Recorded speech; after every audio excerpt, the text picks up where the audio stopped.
Hey guys, welcome to this video. My name's Dan from Your Guitar Academy and we're going to be looking at finger tapping. And this video is all about getting you started in the world of finger tapping. So it's pretty beginnerish when it comes to finger tapping, but that's not to say it's a beginner's lesson. You know, I wouldn't expect beginners to jump into finger tapping, but if you're an intermediate player and you've got some scales and you can do some solos, then this is a great little kind of segue into the world of finger tapping, and I think it's really going to help. Now, just before we get started, remember that over on the website, if you click through to the link, you'll find the full tab available to download as well as the backing track.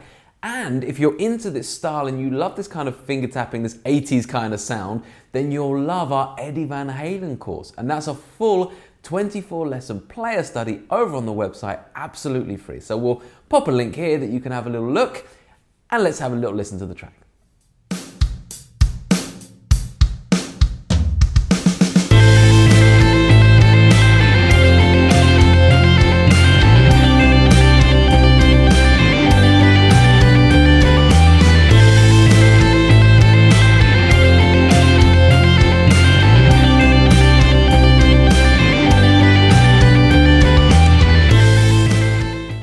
Okay, so let's go through that part. Now, let's just set up this concept of finger tapping. Essentially what we're doing is we're using the left hand and the right hand on the fretboard, okay?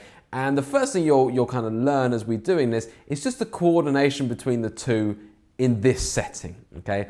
Now, this is a simple pattern that we're just moving through basically arpeggio shapes, okay? So let's just kind of go through the tab, as it were, and as we go, I'll also kind of talk a little bit about the theory and the technique as well. So the first thing to bear in mind is my finger tapping finger is going to be my second finger, okay? But for you, it could be your first, second, third, little finger, thumb, although I won't recommend thumb, but whatever finger you feel comfortable with, but I've always just felt comfortable with that second finger, okay? So what I'm going to be doing here is I'm going to start by putting my left hand in place. It's basically around that kind of A minor pentatonic here. And I'm going to have it in place like this. So I've got my 5th fret with my first finger and my 8th fret with my little finger or third finger. Okay, whichever one you are most comfortable with. Okay, I'm going to do third finger for now. And my finger tapping is going to come on the 12th fret of the E string. Okay. So I'm going to be going like this. I'm going to finger tap. Okay, so that no matter what's happening here, when I finger tap, it's that note. Okay, but it's good to have this hand position in here because also it's going to do a little bit of work blocking strings, and my actual palm of this hand is also doing a little bit of work blocking the low strings here as well. So I'm kind of leaning very much on the guitar. Okay, so that when I'm plucking this note as I finger tap it, as well as just doing that. Okay, I'm also kind of doing a little bit of work just muting some of the lower strings. So you kind of lean on the rest of the strings, as it were. So once I've done that, I'm going to do this pattern. So basically I'm going to be going finger tapping and then I'm going to pull off, and the pull off will then play whatever note you've got next, okay? Okay, and that has therefore now played this note here. I'm then going to pull off this note to this note here, so the 5th fret, and then hammer on the 8th fret again. So it's all legato, so it'll be tap, pull off, hammer on. And that is your basic 4-note pattern that we're going to be repeating. Tap, pull off, hammer on. And in this bar, this first bar, you're going to repeat that 4 times.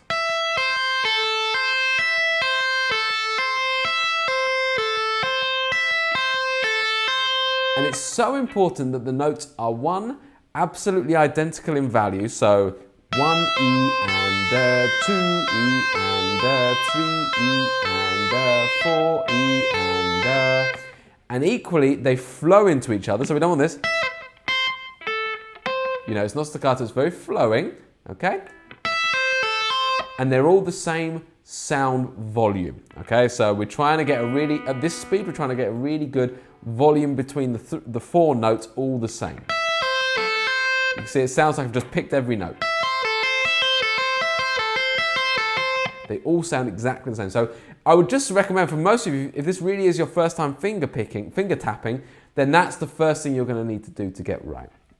Now, once you've got the pattern, we can start actually making our way through some arpeggio shapes here. So this is an A minor arpeggio. You've got the A, the flat third, and then the fifth. So we're just basically arpeggiating an A minor arpeggio there. Now then what we're going to do is we're going to keep this hand exactly where it is, okay, the fretting hand, and I'm going to move my finger tapping up 1 fret to the 13th fret. Exactly the same pattern, but now the tap is on the 13th.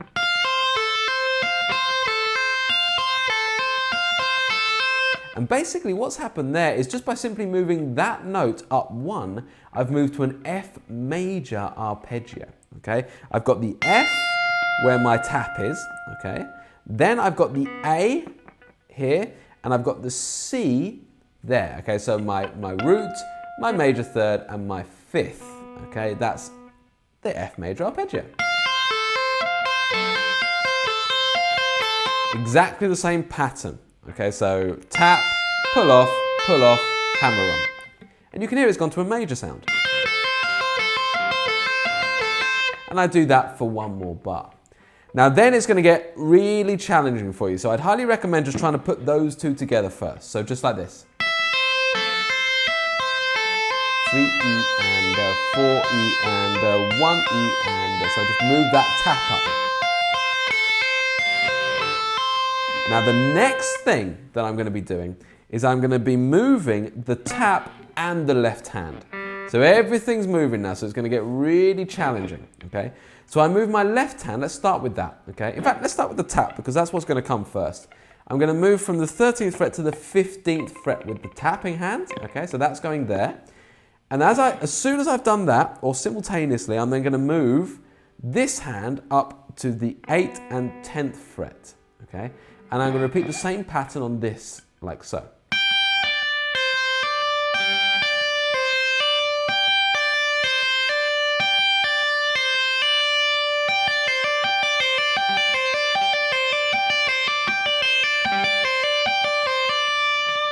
Okay, so it's the same pattern, same thing, but it's just the transition between the two can be tricky. Remember, the first thing you're going to hear is the tap. So if I've just done this one, like that, I'm going to move the tap up first, play that, and then I might just move straight after that.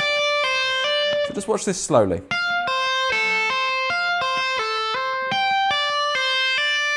You see that? So I move the tap first, and then I move this ready for that second pull-off.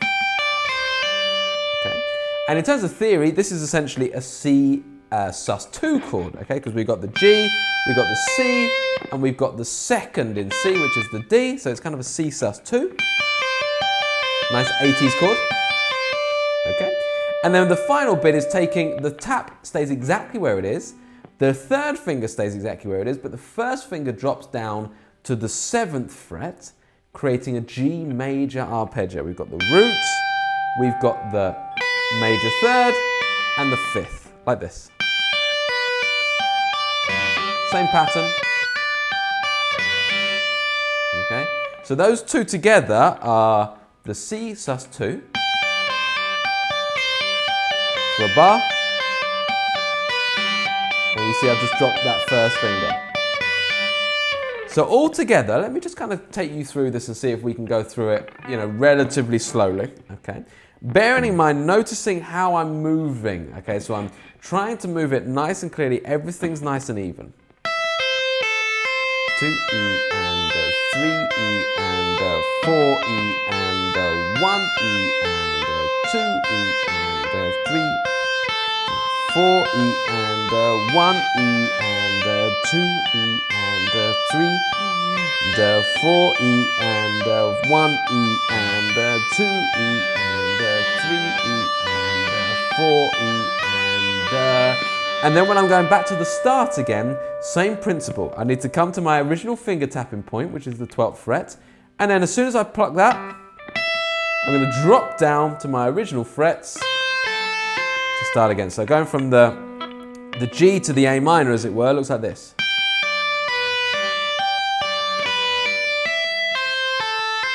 Okay, so basically once you're tapped, you've got license to do anything you want with this hand until you pull off the tap. Okay, so one more time.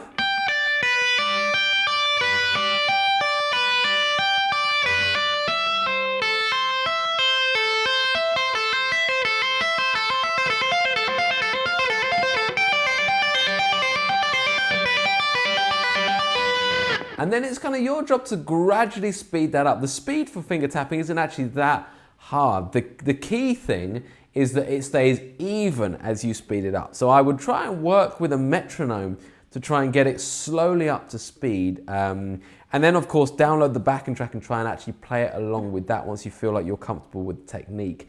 But you know, that's it for finger tapping wise. I mean, the best place to start is with one string. As you then develop further, which we do in our Eddie Van Halen course, we'll go to 2-string tapping, 3-string, and of course then gradually into 5, 6-string tapping using scale shapes, using arpeggios, using the lot. So do check out the Eddie Van Halen course if you want to take this to a more advanced level, but I hope that helps for now. Okay guys, that's it from me. I really hope you've enjoyed that and that's given you a really good insight as to how finger tapping works. Now, remember we've got the Guitar Pro tab, the PDF tab, and the backing track over at the website for you to download, as well as the full Eddie Van Halen player study that you can use absolutely free right over on the website as well. We'll pop the links here in the video as well as below in the description. So, enjoy that and I'll see you soon.